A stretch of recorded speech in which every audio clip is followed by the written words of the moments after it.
दोस्तों, इस वीडियो में हम लोग डिस्कस करने वाले हैं कि आप ई कॉमर्स प्लेटफॉर्म में सेल करिए या फिर एक्सपोर्ट कीजिए। इस वीडियो में हम लोग एक कंपैरिजन करेंगे कि ई कॉमर्स प्लेटफॉर्म में अगर आप इंटरनेशनली सेल करिए वो कैसा है, उसके क्या एडवांटेजेस हैं, क्या डिसएडवांटेजेस हैं, क्या पिटफॉल्स हैं, क्या ड्रॉबैक्स हैं, ये सब डिस्कस करेंगे। और उसके अवज़ अगर आप एक्सपोर्ट कीजिए, जो ट्रेडिशनल एक्सपोर्ट होता है, इसके क्या एडवांटेजेस हैं, क्या डिसएडवांटेजेस हैं, क्या पिटफॉल्स हैं, क्या ड्रॉबैक्स हैं, ये सब हम लोग डिस्कस करने वाले हैं। चलिए स्टार्ट करते हैं। सबसे पहले ये समझ लीजिए कि जब ई कॉमर्स में बेचने की या सेल करने की हम बात कर रहे हैं यहाँ पे, तो यहाँ पे हम बेसिकली Amazon.com में सेल करने की बात कर रहे हैं, क्योंकि इंडिया से अगर आप Amazon.in में सेल कर रहे हैं तो वो एक्सपोर्ट नहीं है, वो इंडिया का माल आप इंडिया में ही सेल कर रहे हैं। एक्सपोर्ट में क्या होता है कि आपका माल आपके कंट्री से बाहर जाता है और फॉरेन करेंसी जो है, बाहर के पैसे जो हैं वो आपकी कंट्री में आते हैं। एक्सपोर्ट करने से आपकी कंट्री जो है एज ए होल, आपकी कंट्री जो है एज ए इकोनॉमी जो है वो ग्रो करती है। तो यहाँ पे हम लोग बात कर रहे हैं एक्सपोर्ट बिजनेस की। तो एक्सपोर्ट बिजनेस एक तरह से आप Amazon.com में जो सेल करते हैं वो भी एक तरह से एक्सपोर्ट बिजनेस कहा जा सकता है, मगर क्योंकि वो रिटेल प्लेटफॉर्म है और वहाँ पे जो कस्टमर्स होते हैं वो आमतौर से कंज्यूमर्स भी होते हैं, इसीलिए वो आपको बहुत से वक्त एक प्रोडक्ट का आमतौर से ऑर्डर प्लेस करते हैं। बहुत छोटी क्वांटिटी में आपको ऑर्डर आता है, आमतौर से एक 1 पीस का आपको ऑर्डर मिलता है Amazon.com से। अगर आपको ऑर्डर आए तो Amazon.com की बात की जाए तो। अब अगर बात करें कि फिर आदमी Amazon.com में सेल क्यों कर रहा है। आदमी Amazon.com में सेल करने की वजह यह है कि Amazon.com एक बहुत ही अच्छा प्लेटफॉर्म है, दुनिया का number 1 e commerce retail platform है, जहाँ पे पूरी दुनिया से लोग कंज्यूमर्स खरीदते हैं। इस वजह से लोग Amazon.com में बेचना पसंद कर रहे हैं। और Amazon.com में बेचना बहुत ज़्यादा मुश्किल भी नहीं ना, सिर्फ एक GST नंबर लगता है बेसिकली, और आप Amazon.com में आज से ही सेल करना शुरू कर सकते हैं, रजिस्ट्रेशन कर सकते हैं अपने घर में बैठे बैठे अपने लैपटॉप के ज़रिए। कोई ज़्यादा परेशानी नहीं है। अब इसके अवज़ अब हम लोग बात करते हैं कि जो ट्रेडिशनल एक्सपोर्ट इंपोर्ट का बिजनेस है या एक्सपोर्ट बिजनेस है, उसकी बात की जाए। देखिए, ट्रेडिशनल एक्सपोर्ट बिजनेस में सबसे बड़ी बात तो ये है कि यहाँ पे आपको जो ऑर्डर्स मिलते हैं वो ऑर्डर बल्क में होते हैं। आपको हेवी लार्ज क्वांटिटी में आपको ऑर्डर मिलता है। Amazon में एक एक ऑर्डर करके आप मतलब टुकुर इस टाइप का आपका बिजनेस एकदम स्लो पेस में एक एक ऑर्डर करके चल रहा है। और यहाँ पे ट्रेडिशनल एक्सपोर्ट में अगर आपको बायर कोई मिल जाता है तो आपको बल्क में एक ऑर्डर प्लेस कर देता है। तो जाहिर सी बात है, जहाँ पे ऑर्डर बहुत ज़्यादा मिलते हैं, जहाँ पे बल्क में ऑर्डर मिलते हैं, वो बेहतर हुआ, वो बेहतर बिजनेस हुआ। अब रहा सवाल ये कि एक्सपोर्ट जो ट्रेडिशनल एक्सपोर्ट है, जबकि वहाँ पे इतने बल्क में ऑर्डर मिलते हैं, आमतौर से वहाँ पे कोई भी छोटा ऑर्डर नहीं मिलता है, बहुत कम मिलता है छोटा ऑर्डर, तो लोग फिर एक्सपोर्ट क्यों नहीं करते। इसकी वजह ये है कि ज़्यादातर लोगों को ये लगता है कि वो एक्सपोर्ट नहीं कर पाएंगे, क्योंकि शायद उनकी इंग्लिश इतनी अच्छी नहीं है, वो सोचते हैं। या फिर हो सकता है कि उनको ये लगता हो एक्सपोर्ट बहुत ज़्यादा हेवीली पेपर ओरिएंटेड बिजनेस है, डॉक्यूमेंट ओरिएंटेड बिजनेस है। और ये सही भी है कि एक्सपोर्ट में बहुत ज़्यादा डॉक्यूमेंट लगते हैं, बहुत ज़्यादा पेपर वर्क उसमें करना पड़ता है। तो ये 2 वजह मेनली है जिसकी वजह से ज़्यादातर लोग एक्सपोर्ट के बिजनेस में एंटर करना चाहते हैं, चाहते हुए भी वो नहीं आते हैं। वो मतलब स्टेप फॉरवर्ड नहीं करते हैं कि ये काम मेरे बस का है ही नहीं, भले इसमें बहुत ज़्यादा प्रॉफिट है, भले इसमें बहुत ज़्यादा स्कोप है, भले इसमें अपॉर्चुनिटीज़ है, मगर ये काम कुछ ऐसा है जो मेरे बस का नहीं है, क्योंकि मेरी इंग्लिश अच्छी नहीं ना, क्योंकि हम इतने ज़्यादा पेपर वर्क नहीं जानते हैं, हमको एक्सपोर्ट की नॉलेज नहीं है, कोई आइडिया नहीं है कौन सा पेपर वर्क कहाँ देना है, कैसे फिल करना है, कैसे सबमिट करना है, कहाँ से लेना है, ये सब सोचते हैं। लगता है उनको इतना बड़ा काम है, इतनी मतलब एकदम बहुत ज़्यादा काम है एक्सपोर्ट में, ये नहीं होगा, वो बैठ जाते हैं। Amazon.com में जो सेल करते हैं उसमें क्या करना है, GST नंबर होता ही आमतौर से हर बिजनेसमैन के पास, जो भी छोटा बड़ा बिजनेस जैसा भी कर रहे हैं, GST नंबर है।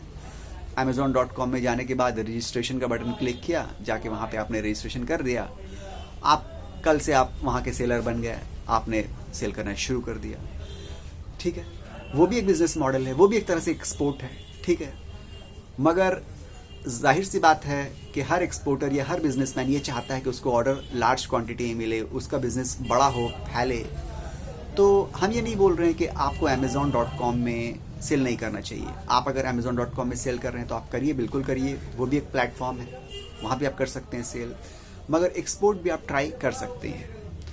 अब ये देखिए कि जो डर है इंसान को रोके रखता है कि हम एक्सपोर्ट नहीं कर पाएंगे, इंग्लिश और डॉक्यूमेंट या पेपर वर्क। तो सबसे पहली बात ये समझ लीजिए कि जो डॉक्यूमेंटेशन है एक्सपोर्ट का या जो पेपर वर्क है एक्सपोर्ट का, वो अगर आपको नहीं भी आता है तो भी आप एक्सपोर्ट कर सकते हैं। हज़ारों लोग ऐसे हैं जिनको शायद आप भी बहुतों को जानते होंगे, ऐसे लोग आपके आसपास में आपने भी शायद देखा हो कि ना उनकी इंग्लिश अच्छी है, ना वो एक्सपोर्ट के पेपर के बारे में कुछ भी जानते हैं, उनको कुछ भी आइडिया नहीं है, मगर उनका एक्सपोर्ट होता है, वो एक्सपोर्ट करते हैं और ख़ुद वो मालिक हैं। उनसे आप पूछेगा तो बताएंगे इस महीने में इतना एक्सपोर्ट हुआ, अगले महीने इतना एक्सपोर्ट हुआ। वो बात भी सही से नहीं कर पाते हैं, वो पढ़े लिखे भी नहीं, मगर उनका एक्सपोर्ट होता है।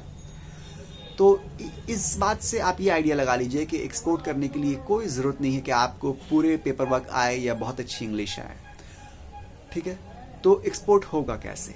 एक्सपोर्ट ऐसे होगा कि आपका जो पेपर वर्क है वो आप नहीं कीजिएगा, आपका कस्टम हाउस एजेंट यानी कि CHA जो है वो करता है।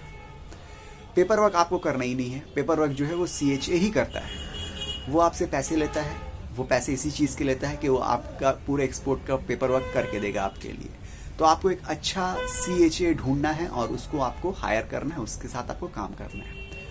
पूरा पेपर वर्क वो करेगा, उसको आइडिया है, उसका काम है, वो आपका काम नहीं है। आपका काम बिजनेस करना है, ठीक है। दूसरा मामला जो आता है वो ये कि आपकी इंग्लिश अच्छी नहीं है, आप बायर से कैसे बात कीजिएगा? बायर से आप कैसे बात कीजिएगा? आपकी इंग्लिश अच्छी नहीं है। अगर आपकी इंग्लिश थोड़ी बहुत भी ठीक है, फंक्शनल इंग्लिश भी आपकी है, तो आप बायर से बात कर सकते हैं। अगर आपकी इंग्लिश बिल्कुल भी ठीक नहीं है तो आप किसी को हायर कर सकते हैं। जब बायर का कॉल आए आप उसको भी शामिल कर लीजिए, या आप मेल में अगर किसी से आप टाइप करवा सकते हैं, आप किसी भी तरह से ये काम करवा सकते हैं। आज चाइना को देख लीजिए आप, अगर आपको चाइना के किसी भी चाइना से आपकी फेमिलियरिटी है या आप चाइना के लोगों को जानते हैं तो शायद आपको पता होगा कि चाइना में इंग्लिश किसी को भी नहीं आती है। 1-2% लोग शायद ऐसे हैं चाइना में जो इंग्लिश बोल लेते हैं, समझ लेते हैं। ज़्यादातर मतलब एक बहुत बड़ी तादाद ऐसी है चाइना में लोगों की जिनको इंग्लिश बिल्कुल भी नहीं आती है, मगर पूरा चाइना आज एक्सपोर्ट कर रहा है। हम लोग का चाइना से काम होता है, हम लोग की ड्रॉप शिपिंग वेबसाइट्स हैं, वहाँ से हम लोग जो उसके लिए जो माल हम लोग लेते हैं वो चाइना के सप्लायर से ही लेते हैं। तो उनसे बात होती तो वो बताते हैं कि यहाँ लोगों को इंग्लिश बिल्कुल भी नहीं आती है। कुछ लोग हैं जिनको आती भी है, मगर मैक्सिमम को इंग्लिश नहीं आती, मगर सब के सब एक्सपोर्टर हैं। तो इंग्लिश एक बैरियर जो है नहीं भी हो सकती है। थोड़ी बहुत इंग्लिश आती है, फंक्शनल इंग्लिश आती है, आप काम चला सकते हैं। आपको कैसे काम निकालना है ये आना चाहिए। एज ए बिजनेसमैन आपको काम कैसे निकालना है, कैसे दूसरों से काम लेना है, आपको ये आना चाहिए। अगर आप सब चीज़ सोचिएगा कि हम खुद करेंगे तो फिर आप कभी बिजनेस कर नहीं पाइएगा। तो रहा सवाल ये कि पेपर वर्क आपको नहीं करना है, तो एक्सपोर्ट में आपको करना क्या है? एक्सपोर्ट में आपको मेनली मार्केटिंग करनी है, और मार्केटिंग करने के साथ साथ आपको बायर ढूंढने की कोशिश करनी है, और बायर को कन्विंस करने की और उसको कन्वर्ट करने की कोशिश करनी है। आपको उससे ऑर्डर लेने की कोशिश करनी है। ये आपका बेसिक काम है। मार्केटिंग करने के लिए भी आप मार्केटिंग की एजेंसी को हायर कर सकते हैं, ठीक है। मार्केटिंग के और भी टिप्स हैं, वो हम नेक्स्ट वीडियो में देंगे जब मार्केटिंग की बात करेंगे हम तो। मगर इसमें बेसिकली हम ये बता रहे हैं कि एज एन एक्सपोर्टर आपको जो मिनिमम आपका जो काम है, मिनिमम लायबिलिटी है, वो यही है कि आपको पार्टी ढूंढना है, बायर ढूंढना है, उसको कन्विंस करके उससे ऑर्डर लेना है। यही आपका एक वाहिद काम है। ऑर्डर मिल जाने के बाद पूरा काम पेपर वर्क का आपका CHA एजेंट जो है वो करता है, और शुरू से आखिर तक काम आपका वही करता है। आपको कोई परेशान होने की कोई भी ज़रूरत नहीं है, आप एक्सपोर्ट बिल्कुल कर सकते हैं। Amazon.com बिल्कुल अच्छा प्लेटफॉर्म है। अगर आप एक एक माल बेचना चाहते हैं, सेल करना चाहते हैं तो करते रहिए। Amazon में होता क्या है कि आपने लिस्टिंग कर दी, बहुत से लोग लिस्टिंग कर देते हैं। लिस्टिंग करना बिल्कुल आसान है। आपका आज अकाउंट ओपन हुआ एज ए सेलर, आज आपने जाके लिस्टिंग कर दी, मगर लिस्टिंग जैसे आपने की वैसे वहाँ पे हज़ारों सेलर लिस्ट किए हुए बैठे हुए हैं। जब कोई रिटेलर आता है तो Amazon क्या करता है, पूरी लिस्टिंग उसको दिखा देता है। वहाँ पे वहाँ पे 20, 30, 50 जितने भी प्रोडक्ट सिमिलर हैं सबके सब उसको नजर आ जाते हैं। बायर के ऊपर है, बायर आपसे खरीदे किसी और से खरीदे, आपकी लिस्टिंग ऊपर कभी आ गई तो आपसे खरीद लिया, नहीं तो किसी और से खरीद लिया। अमेजोन में कोई आपका कंट्रोल नहीं है।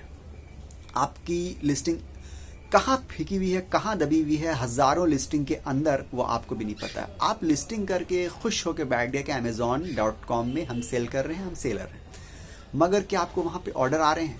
क्या इतना आसान है Amazon.com में ऑर्डर लेना? Amazon.com में आप ऑर्डर ले सकते हैं, मगर उसके लिए आपको अपनी लिस्टिंग इंप्रूव करना पड़ेगी। लिस्टिंग के लिए बहुत मेहनत करना पड़ेगी। अगर आपकी लिस्टिंग सामने आ गई, नज़र आ गई कस्टमर के सामने, और फिर कस्टमर को पसंद भी आ गई, तो कस्टमर ने क्लिक किया, तो फिर हो सकता है आपको ऑर्डर मिल जाए। और फिर वो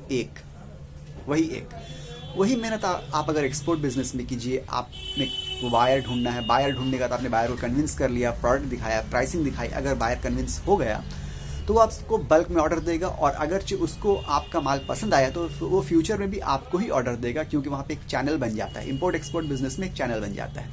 किसी भी बायर ने, किसी भी इंपोर्टर ने अगर एक बार आपसे प्रोडक्ट खरीदा, आइटम खरीदा आपसे, आपने उसको एक्सपोर्ट किया और वो आपसे कन्विंस है, वो कंफर्टेबल है आपसे बिजनेस करने में, उसको अच्छा लगा आपका माल, आपकी प्राइसिंग अच्छी लगी, आप अच्छे लगे, तो फिर ये बहुत लॉन्ग टर्म बिजनेस आपका बन सकता है। एक बार आपने मेहनत करके आपने अच्छे बायर को ढूंढ लिया और उसको कन्विंस कर लिया, तो फिर ये समझ लीजिए जिंदगी भर ये एक जो है चैनल आपका बिजनेस का चलते रहेगा। उसने वो बार बार आपको ऑर्डर प्लेस करेगा, बार बार आप यहाँ से एक्सपोर्ट कीजिएगा, ये चलते ही रहेगा। Amazon.com में ऐसा नहीं होता है। एक बार कस्टमर ने खरीद लिया, वो चले गया, वो फिर दोबारा कब आएगा आपको भी नहीं पता है। फिर दूसरा नया कस्टमर आएगा, फिर वो ढूंढेगा, फिर आपकी लिस्टिंग नजर आई तो खरीदेगा, नहीं नजर आई तो किसी और से खरीद के चले जाएगा, और फिर आपको ही एक ऑर्डर मिलने वाला है। ये basic difference traditional export business का है और एक्सपोर्ट थ्रू Amazon.com के जरिया ये है। अब आप समझ लीजिए कि आपको क्या करना है, या आप ये भी कर सकते हैं कि आप दोनों करिए। बहुत से लोग दोनों कर रहे हैं बेसिकली, ठीक है। तो मिलते हैं अगले वीडियो में, जब तक के लिए गुड बाय।